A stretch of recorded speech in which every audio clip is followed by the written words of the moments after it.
15 flights from the Gulf to carry over 2,000 Indians under the Vande Bharat Mission today. The Union Railways Minister says over 50 lakh migrant workers ferried safely through the 3,736 Shramik Special Trains since the 1st of May.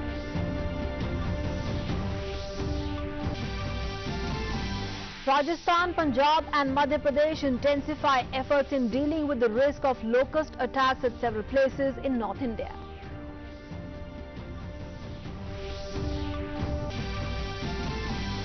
External Affairs Ministry says India is committed to the objective of maintenance of peace and tranquility in the border areas with China. On the Nepal border issue, the External Affairs Ministry says that India is open to engaging with all its neighbors on the basis of mutual sensitivity and mutual respect in an environment of trust and confidence.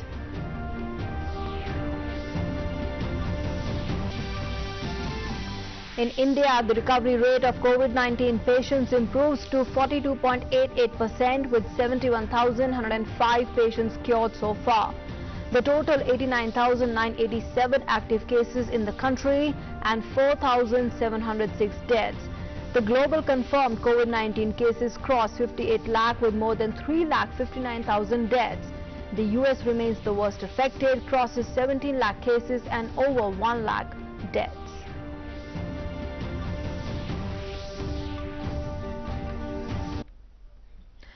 Hello and good morning. You're watching Doordarshan News. With me, Nancy Kohli. A top story. The Vande Bharat Mission continues in full swing. 45,216 Indians have returned back home till now.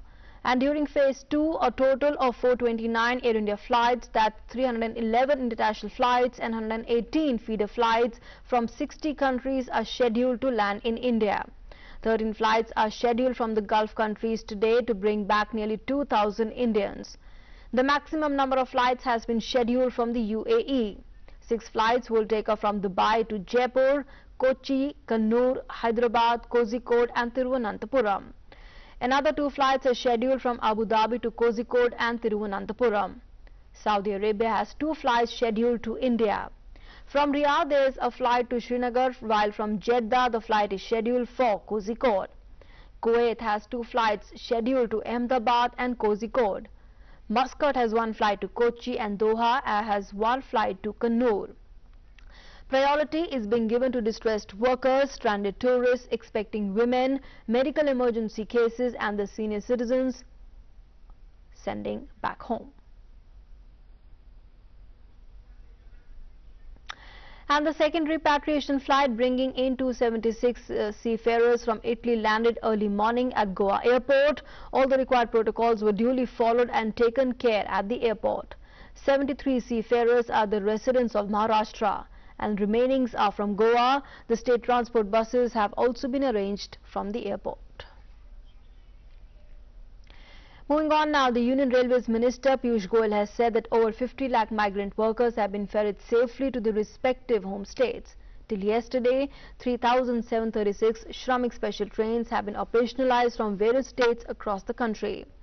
The Indian Railways has also distributed more than 85 lakh free meals and about 1.25 crore free water bottles to migrants travelling in the Shramik Special Trains since the 1st of May. In addition to these Shramik Specials, the railways are also running 15 pairs of special trains connecting New Delhi and plans to start about 200 more timetable trains on the 1st of June.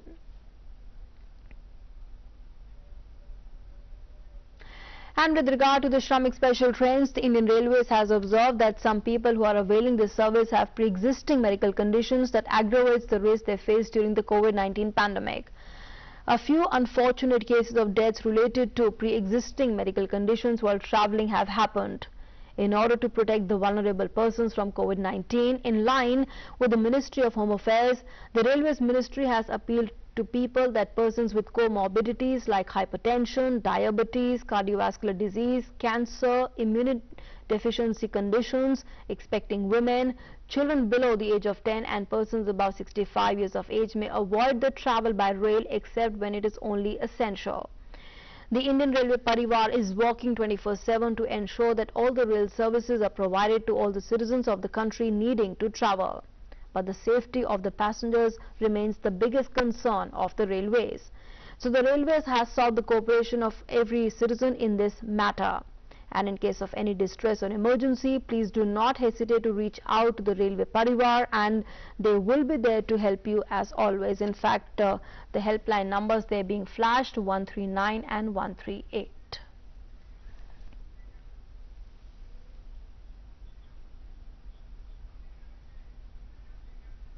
Union Minister Smriti Irani has alleged the opposition of indulging in petty politics at the time of the COVID-19 pandemic. She said that the government is continuously working for the welfare of the common man.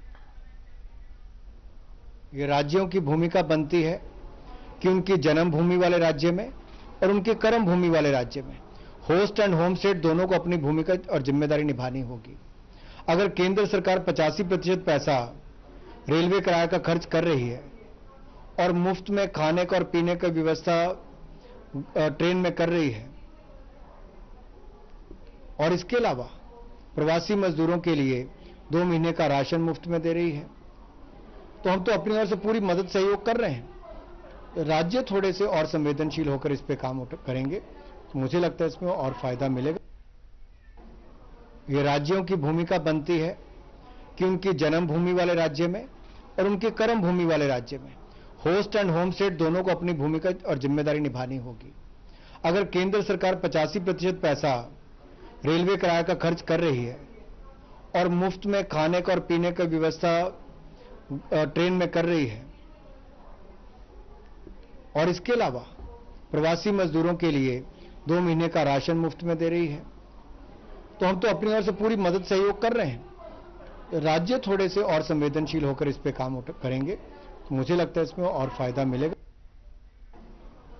That was the Minister of State for Finance, Anurag Thakur, who said that the central government is doing its bit to ensure the relief to migrant workers by giving free food and 2 months ration. He also added it's the responsibility of the 2 concerned states to facilitate the migrant workers as necessary. And in fact, let's also get you what the Minister Smriti Irani said earlier as far as the opposition indulging in petty politics at this time, the crucial time of COVID-19 pandemic is concerned. Listen in. प्रधानमंत्री ने बार बार आग्रह किया कि ये वक्त राष्ट्र को समर्पित करने का समय है, राजनीति करने का नहीं।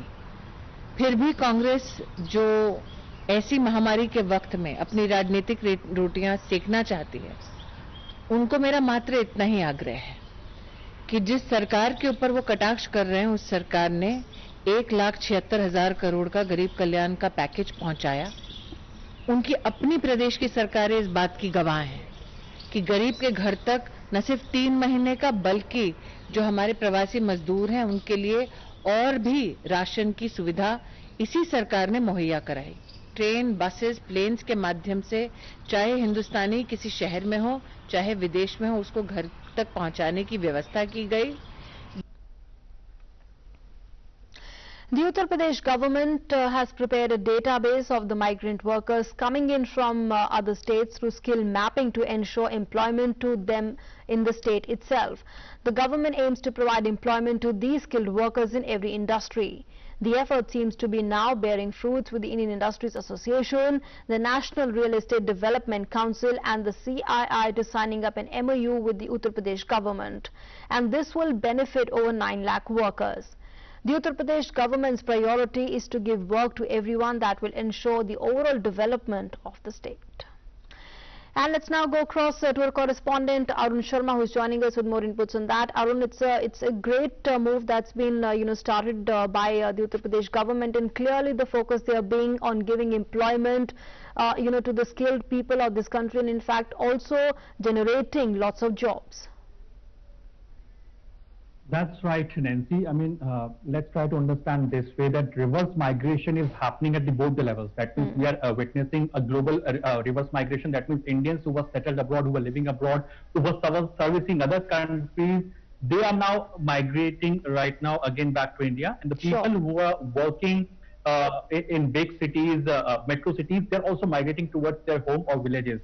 So now the way Uttar Pradesh has come out with these kind of initiatives whereby migrant laborers who are working primarily in metro cities, when they are coming back to their home state of their village, they can again start working over there. So that means when Prime Minister Narendra Modi says that Jaan bhi, Jahan bhi, so on one side, center and states coordination, they both are ensuring that a safe reverse migration, or primarily a safe transportation, can be provided to the migrant laborers who are going back to their home. And on the other side, when they reach home, so Uttar Pradesh is one of the largest states, and when the largest state of our country, it comes out with such kind of initiative whereby a skilled manpower can be given jobs over there. Government has already doubled, I mean, more than doubled primarily as far as the Manrega allocation is concerned. I mean, it's more than 1 lakh crore rupees in this fiscal year.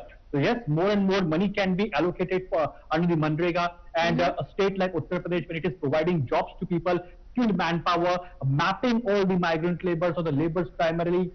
So this plays an important role in ensuring that yes, government is serious in providing jobs to the people who are again coming back to the village. Yes, it's a wonderful initiative by states like Uttar Pradesh, and it's very much likely that various other states will also follow the suit going forward from here. Absolutely. Providing employment to the people of this country remains, one of the main objectives in these challenging times of COVID-19 pandemic, because, we're already handling this health crisis at our hands. And, important important decision that has also been taken, Arun, by the railways, which is, of course, to appeal to people to make sure that they do not suffer from any comorbidity when they begin their travel. And, the appeals have been made to make sure that children below the age of 10 and above 65 must not travel. And this is something that the citizens traveling must take very seriously.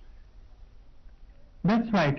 So government right from the beginning, when they started giving facilities like starting the trains, specifically Shramik trains, or be it the Vande Bharat Mission, government has clarified one thing very seriously, that if in case there is no urgency to travel, there is no urgency to go back wherever you want to go, stay wherever you are.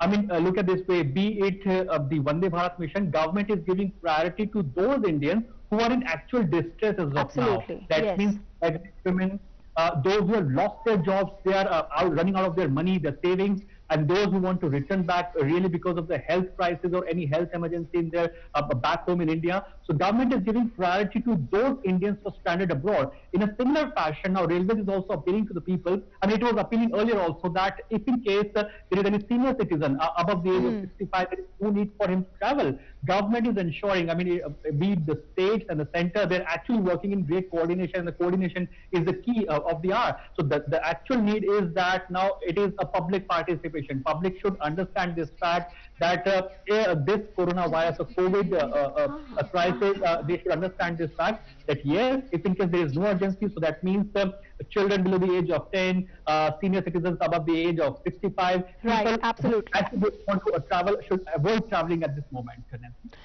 All right, Arun, thanks very much for joining us for the moment and sharing inputs, and in fact putting these developments into perspective for us. Thanks very much. And moving on now, well, India is committed to the objective of maintenance of peace and tranquility in the border areas with China, and the Indian Armed Forces scrupulously follow the consensus reached by the leaders and the guidance provided. The spokesperson in the External Affairs Ministry has said that the Indian troops remain firm in the resolve to ensure India's sovereignty and national security. And on the recent developments on the boundary issue with Nepal, the ministry spokesperson also said that India is open to engaging with all its neighbors on the basis of mutual sensitivity and mutual respect in an environment of trust and confidence. Engagement with Nepal goes, India attaches great importance to our deep-rooted historical, cultural and friendly relations with Nepal. And in recent years, these relations have seen an upward trajectory. This is visible, this is evident from expansion and diversification of our bilateral cooperation. There is also increased GOI assistance for development and connectivity projects. We have had timely implementation of several large-scale and critical projects, and even in this challenging COVID-19 situation, we have ensured unimpeded trade and supply of essentials, including medicines, to Nepal.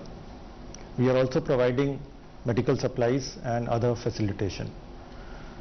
On the recent developments on the boundary issue, we continue to monitor the situation in Nepal. We note that this matter is receiving a careful consideration in Nepal, and we are open, India is open to engaging with all its neighbors on the basis of mutual sensitivity and mutual respect in an environment of trust and confidence. This is a continuous process and it requires constructive and positive efforts. You can move on to the next set of questions. And let's now go across to our correspondent Abhishek Jha, who is joining us with more perspective on these developments. Abhishek, just take us through the government stand on the matter. Nancy, as the government has said that India and China, the Arabic countries in the past also don't have a proper mechanism where both the parties at the military level and at diplomatic level talk regularly to sort out any differences that they have on the issues of benefits. You know that India has a border hundreds of kilometers, and the terrain which is very much hilly, and there are the streets have mountains there, so there is always a confusion in the perception of the boundary from both the sides, and this happens that more often soldiers from either side they venture into other territory, and the issues have been sorted out in the past also through regular negotiations and talks between the leadership at the local level. So this time also, as the skirmishes were reported at LSE, Indian officials or Indian diplomatic officials have said that they are regularly in touch with Chinese counterparts, and they are trying to sort out all the differences they have had in the recent past through diplomatic dialogue. At the same time, India has refuted any thing that US President has also remarked. Earlier, US President Donald Trump has said that he has had a chat with Prime Minister Modi about this boundary dispute, and he is willing to mediate. So India has not only refuted any such conversations with the Prime Minister Modi and US President Biden, but it has also said that all the bilateral issues between India and China are only India and its other neighbors are bilateral issues, and India is able to sort the differences to bilateral negotiations at various levels. So this has been India's long-standing position, and India will continue with this position in future also for all the outstanding differences with its neighbors. All right, thanks very much for joining us and sharing all that information. Thanks very much. Moving on now, soon India will be occupying a seat in the 15-member United Nations Security Council, and the UN Security Council is going to elect its new members for non-permanent seat for the year 2021-22 on the 17th of June. Now, India's candidature for the UNSC non-permanent seat for 2-year term was endorsed by the Asia-Pacific Group last year in June. The 55-member Asia-Pacific Group also includes China and Pakistan. Each year, the 193-member General Assembly elects 5 non-permanent members for a 2-year term at the UN High Table. The 5 permanent members of the Council are China, France, Russia, the UK and the US.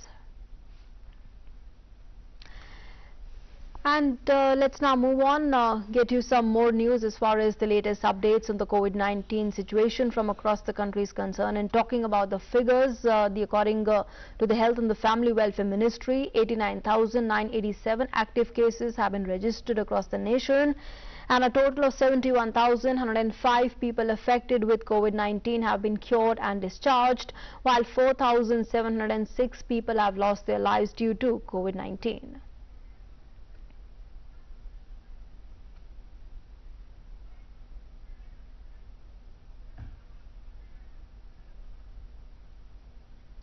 And a look now at the latest update on the confirmed cases of COVID-19 globally. Well, the global cases of COVID-19 have crossed 58 lakh with more than 3,59,000 deaths. The US remains the worst affected, which has crossed 17 lakh cases and over 1 lakh deaths. Brazil is the second worst affected country with over 4,38,000 confirmed cases and over 26,700 deaths. On to our next top story now. The several states are badly affected by the massive attack of locusts. The affected states are constantly engaged in their survey and control work. Efforts are being made to overcome with the help of Agriculture Department and local administration. The insecticide spraying is also being done continuously to control the locust. Locust control stations have been set up in the affected states, and survey and control operation have been launched on a war footing.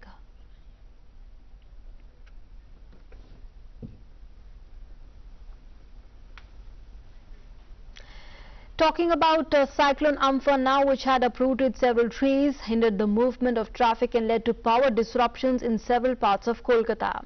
The cyclone, the strongest storm on record in the Bay of Bengal, ripped through West Bengal, Odisha and Bangladesh on the 20th of May. The storm created monumental challenges for state governments and amid the intensifying fight against the COVID-19 pandemic.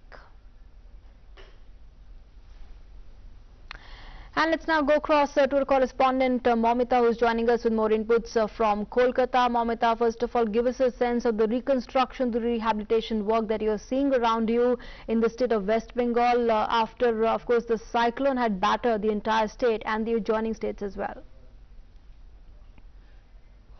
After the aftermath of the cyclone Amphan, currently restoration and rehabilitation work is going on in the whole West Bengal.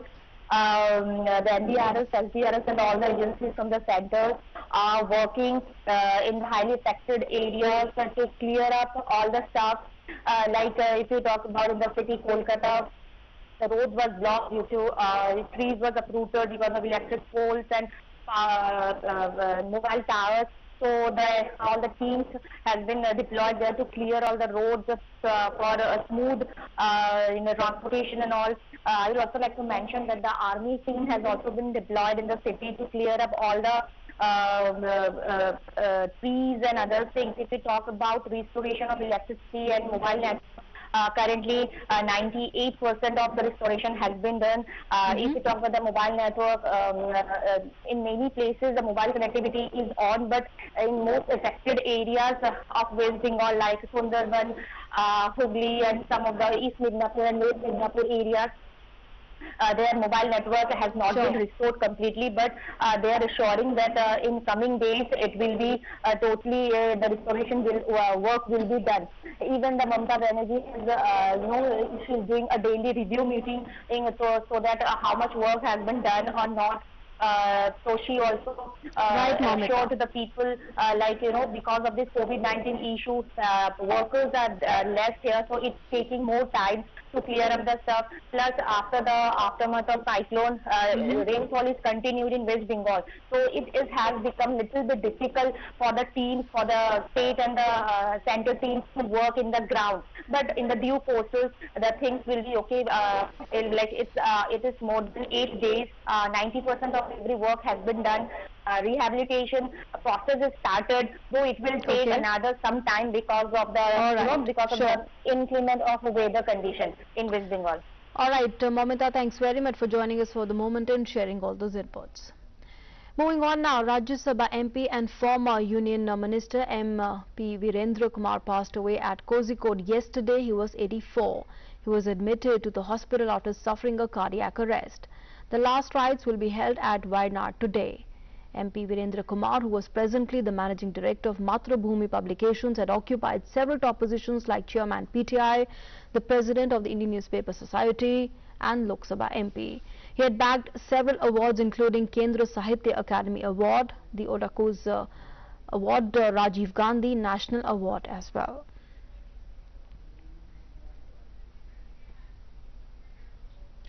And this is Prime Minister Modi's tweet. I quote, anguished by the passing away of Rajya Sabha MP Shri MP Virendra Kumar ji, he distinguished himself as an effective legislator and parliamentarian. He believed in giving voice to the poor and the underprivileged. Condolences to his family and the well-wishers. Om Shanti, unquote.